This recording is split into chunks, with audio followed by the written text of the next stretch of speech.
원래 트럼프 행정부 시절에 틱톡, 위챗 이런 그 중국 회사들이 만든 애플리케이션들을 사용하지 못하게 금지하게끔 조치를 취했었죠. 이것들이 국가 안보에 위협을 줄 수가 있다. 그리고 이 미국 국민들의 개인정보 이거를 중국에다가 유출시킬 수 있는 그런 문제가 있다. 이제 이런 지적이 나왔던 겁니다. 전에도 한번 저희가 보도를 해드렸었는데 여러 차례 말씀을 드린 적이 있는데요. 중국에는 법이 있습니다. 법이 있어서 중국 군부, 인민해방군이죠. 중국 군부나 중국 공산당, 중앙당에서 기업들한테 가가지고 너희 이런 정보 내놔 하면은 그 정보를 협조해야 됩니다. 줘야 됩니다. 그게 법으로 정해져 있습니다. 그걸 안 주었다가는 처벌받습니다. 그러니까 중국에 있는 모든 기업은 중국 공산당이나 중국 군부에 정보 제공을 할 수밖에 없는 것이 현실이다. 결국에는 중국에서 만든 중국을 모기업으로 하고 있는 아무리 그들이 미국에 들어와서 미국 사업체를 운영을 하고 있다고 하더라도 그 안에 중국에서 온 경영진들이 있는 한은 결국에는 이 기업들이 그러니까 틱톡이라든가 위챗이라든가 이런 중국계 기업들이 가지고 있는 정보들은 언제 어느 때 언제 누군가에게 이 회사의 정보가 넘어갈지 알 수 없는 아무도 장담할 수 없는 그런 상황이다. 그렇기 때문에 트럼프 행정부에서는 이걸 금지하겠다 이제 이렇게 나온 것이었죠. 그리고 틱톡의 미국 사업부에 대해서는 매각해라. 이제 매각하는 일들이 진행이 되지 않았습니까? 그래서 뭐 월마트도 끼어들고 아마존도 끼어들고 여러 가지 이제 그런데 그 일이 마무리가 되기도 전에 바이든 행정부에서 다시 풀어줬습니다. 금지 명령 취소. 이게 이제 난리가 났죠. 공화당 쪽에서 난리가 났습니다. 자시 할리 연방 상원의원, 테드 크루즈 연방 상원의원, 앤디 빅스 연방 하원의원, 그리고 트럼프 주니어, 도널드 트럼프 주니어, 요즘 열심히 지금 막 하고 있죠. 마크 메도우즈 전 백악관 비서실장, 그리고 리처드 그레넬 전 국가정보국장 전부 다 나서서 이것 지금 바이든 행정부 이렇게 하면 안 된다라고 지금 아주 반발하는. 리디아 스님 지금 한국에서 틱톡 쓰고 있나요? 한국에서 만약에 틱톡 쓰고 있다면 한국 정부도 이거 심각하게 고려해야 될 문제입니다. 한국의 모든 틱톡 이용자들, 위챗 이용자들의 개인정보가 얼마든지 중국 군부나 중국 공산당으로 자동으로 넘어갈 수 있는 환경에 처해 있다고 보시면 100%입니다. 그렇게 될 수밖에 없습니다. 그러니까 이거 굉장히 중요한 문제다. 이런 부분들은 아무리 뭐 중국과 한국 간의 교육 관계가 깊고 어쩌고 저쩌고 뭐 하고 아무리 그렇다고 해도 국가 안보의 문제로 생각하고 접근해야 될 부분이다. 이거 지금 분명하게 접근해야 될 문제이다.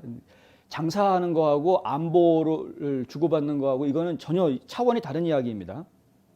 지금 이제 바이든의 새 명령에는 이런 내용들이 들어가 있다고 합니다. 외국 적군을 지원하는 사람들이 통제하거나 민감한 개인 데이터 수집에 관여하는 앱처럼 국가 안보와 소비자 데이터 프라이버시에 중대한 위험을 줄 수 있는 앱을 식별하는 지침을 제공하라.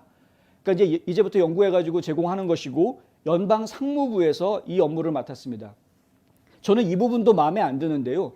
이거는 국가 안보 문제 차원으로 접근을 해야 된다라고 말씀을 드렸죠. 왜냐하면 중국 정부가 아니라 중국 군대가 요구하면은 개인 이 회사들의 정보를 가져갈 수 있게끔 중국 법이 그렇게 돼 있기 때문에 결국에는 이 중국의 법을 대항해서 미국이 반응을 하려면 이거는 국방부에서 움직여야 될 문제 아니면 정보부에서 움직여야 될 문제이지 이게 상무부가 움직여야 될 문제가 아닙니다. 사실은. 그럼에도 불구하고 이걸 지금 상무부에다가 일을 맡겼다. 사실 저는 좀 깨름직합니다.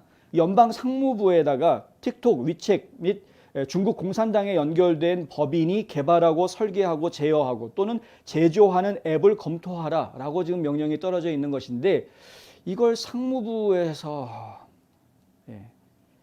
그러니까 지금 대중국 제재 조치도 보면은 재무부나 상무부를 통해서 항상 제재를 하고 있죠. 그래서 중국 군과 관련돼 있는 기업들에게 미국 국민들은 투자하지 마시오라고 이제 제재를 확대를 했는데 그 제재 조치도 주무부서가 결국은 재무부로 돼 있단 말이죠. 물론 돈줄을 쥐어짜는 것이 가장 크게 압박을 하는 것이기는 합니다만은 거기에 국방부라든가 정보부가 빠져 있다라는 것이 전 영 깨름직한 겁니다.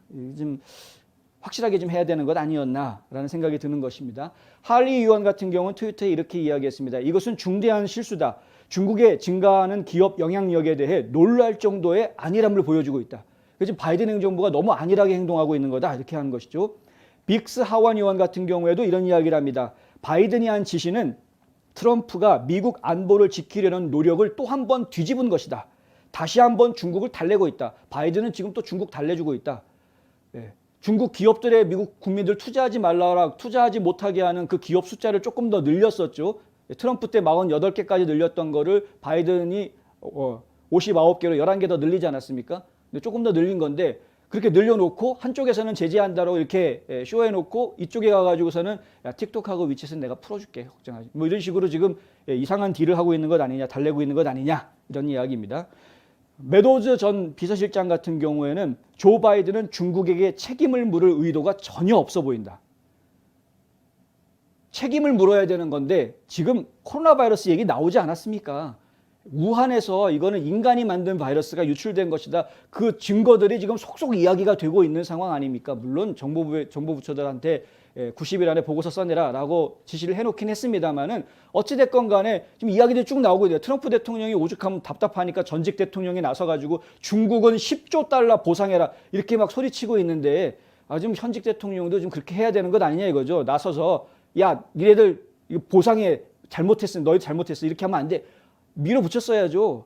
그리고 중국 기업들한테 투자하지 못하게 하는 법은 확대를 하면서 왜 틱톡하고 위챗에 대해서는 다시 조사하라고 그럽니까? 그것도 그냥 계속 트럼프 정부에서 못하게 했던 것들 계속 못하게 하거나 더 밀어붙여가지고 아예 그냥 쫓아내버리든가 했어야지 왜 이렇게 다시 시간을 주고 기회를 주는 이런 제스처를 취하느냐 이겁니다. 상당히 좀 의심이 가는, 의도가 의심이 가는 그런 부분이다. 그런데 이 공화당의 문제가 또 나옵니다. 이 공화당 내에는 이 라이노들이 항상 있기 때문에 하원 외교위원회 소속으로 되어 있는 마이클 맥콜 의원이요. 이분은 텍사스에 있는 연방 하원 의원인데 이 하원 의원이 뭐라고 얘기를 하냐면 중국 공산당과 같은 외국 적들이 미국인들의 민감한 데이터에 접근하지 못하도록 하는 심각한 국가 안보 위험을 완화하려는 바이든 행정부의 노력을 지지한다. 이런 말을 성명으로 내놨습니다. 딴 나라에서 살다가 온 사람인 건지 독해력이 떨어지는 건지 잘 모르겠습니다만 하여간 바이든 행정부에서 내린 그 백악관에서 내린 명령을 보면 이런 말은 그렇게 돼 있습니다. 말은 국민들의 데이터들 프라이버시를 보호하고 그리고 국가 안보를 위해 국가 안보에 저해가 되지 않는지 이들에 대해서 확실하게 조사하고 확인해라 라고 명령하는 그런 내용이 들어가 있습니다. 그런데 한번 뒤집어서 생각을 해보았으면 좋겠는 것이 이미 트럼프 행정부 때 이 회사들이 문제가 있다라고 조사하고 결론 내고 조치를 취한 것이었습니다. 그런데 다시 조사하고 다시 방법을 만들어라. 왜 그래야 되냐 이거죠. 트럼프가 한 건 무조건 못 믿겠다. 그러니까 정말 반대를 위한 반대를 계속하는 것 이거 참 답답한 노릇이다. 이렇게 되는 겁니다. 물론 저도 마찬가지입니다. 저도 무작정 민주당이 잘못했다, 무작정 바이든이 잘못했다 이렇게 반대를 위한 반대의 말을 저도 이렇게 하는 것은 옳지는 않습니다. 사실 그러니까 그렇게 전 반대를 위한 반대를 하자는 이야기가 아니라 제가 해드리고자 하는 이야기는 가장 이겁니다. 결론적으로는 안보 문제는 그 무엇보다도 엄중한 문제이다. 나라가 망하는데 다른 걸 아무리 잘하면 무슨 소용이 있느냐. 안보 문제만큼은 그 무엇보다도 엄중하다라는 걸 다시 한번 강조하고 싶습니다.